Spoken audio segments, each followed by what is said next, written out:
Hey adventurers, Sushi here with Zelda Tears of the Kingdom. Today, let's do a little exploring at Tabantha Bridge Stable. It's a popular little spot on the way to Rito Village.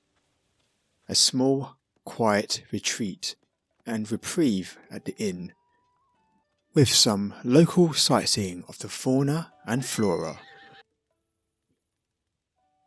There are some cool details that I find fascinating and things you may have overlooked that I wanted to share with you all. So without further ado, let's paraglide right in. One of the first things most people will notice from the nearby ridge where the Makarukis shrine resides are these curious yellow flowers. And where do they lead to? Yahaha, it's a hidden korok. That's 1 out of 1,000 seeds done. Love him or hate him. Hot take, I actually quite enjoy finding these koroks on my travels and find it pretty relaxing actually. Although I'm not quite at the level of a psycho madman collector to collect all 1,000 korok seeds yet. But it's a nice journey to see a variety of koroks of all shapes, colours and sizes. Also, did you know NPCs, including koroks, react differently when you attack them? I don't know why, but a part of me was expecting an onslaught of koroks to come out and unleash hell on Link. Koroks are docile species, it seems, unlike a certain feathered animal. So, for you crazy korok aficionados out there, do you enjoy tracking down these little forest fellas? And do you have a particular favourite one that you found? Also, I'm curious to know, does each one come in different shapes and sizes? Let me know in the comments. The next interesting detail we have are the puffs of smoke coming from the nostrils of the horse head of the stable. This is the representation of Melania, the god of horses, and he's certainly a colourful character. You see these stables in Breath of the Wild, but they never actually release smoke, which you could argue makes them look a bit more unsettling at first glance, because they won't be immediately clear to spot from a distance. So I wonder why the devs put this in. My guess is just for added immersion and to liven up the settlement. Perhaps lore-wise, the stable folks decided to customise the horses' heads as makeshift chimneys and to catch the eye of travelling adventurers from great distances. Maybe these stables serve as a ceremonial ground in honour of Melania, the horse god. Or maybe Melania just likes to smoke weed and chill out, man. Who knows? I personally could stay at this spot all day and become mesmerised by the little puffs of smoke. Adding pieces of volumetric smoke, cloud and fog in various places in Tears of the Kingdom really adds more dimension to the world and makes it feel more alive. We'll probably cover these types of environmental effects in future videos.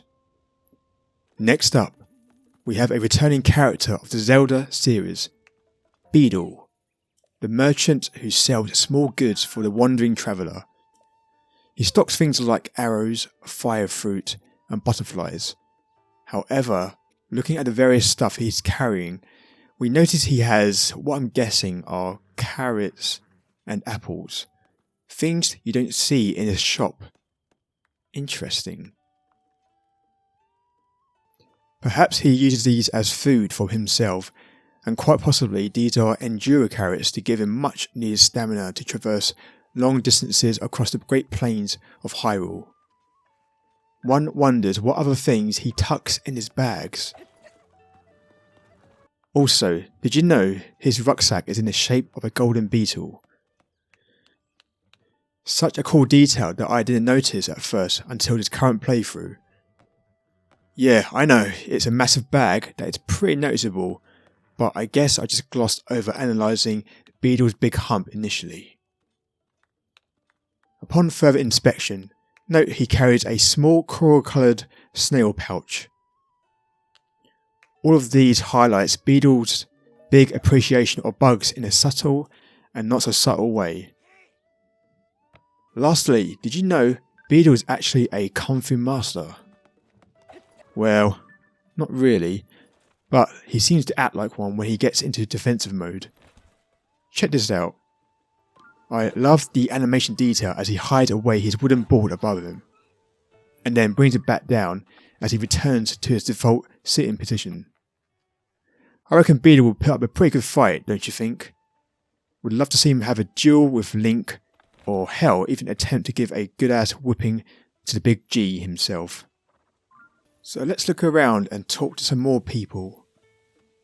Oh hey, we have one of the residents, Banji and Badoli,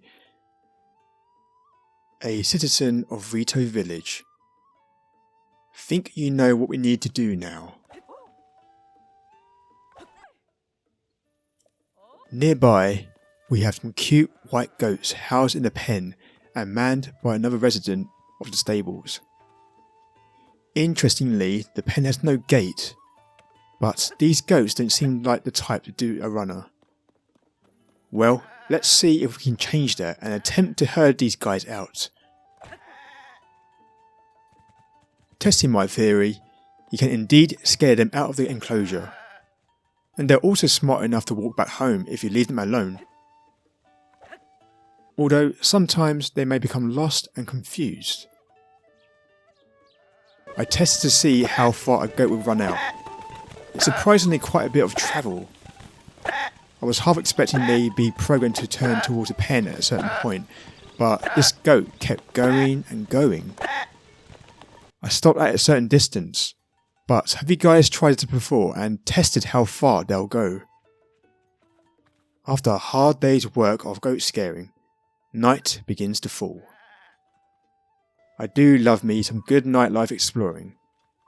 It's incredibly calming where you have the sounds of crickets, to the landscape ambience becoming mellowed out with muted colours. I also love the light and shadow trickery that adorns the stable tent, which enhances the impression of activity at night. It's subtle and effective here. Well, well, well. What do we have here? Let's drop down and look for potential goodies. Surprisingly, another person is down here and she's writing something in her book.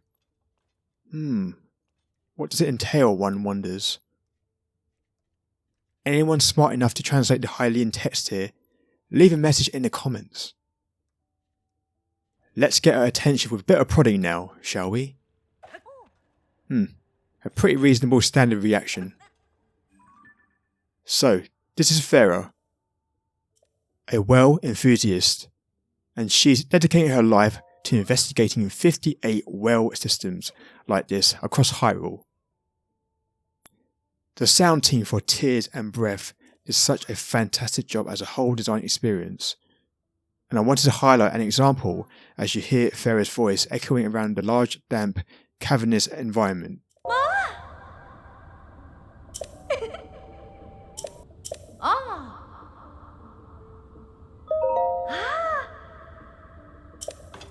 It's beautifully well crafted and really sells the space you're in, but this is just one example of the great sound design in this game. For you audiophiles, I'd highly recommend watching the GDC Involving Physics and Sound for a deeper analysis from the Zelda team. So that about wraps it up with exploring this quaint little stable. I've one more thing to show you as a bonus. On your travels, you may come across other wandering strangers. Here, I happened upon an NPC called Glendo. I've no idea who he is or where he might be from, but he carries a sword and shield and seems capable of fighting. Let's give our friendo Glendo some light poking and see what happens.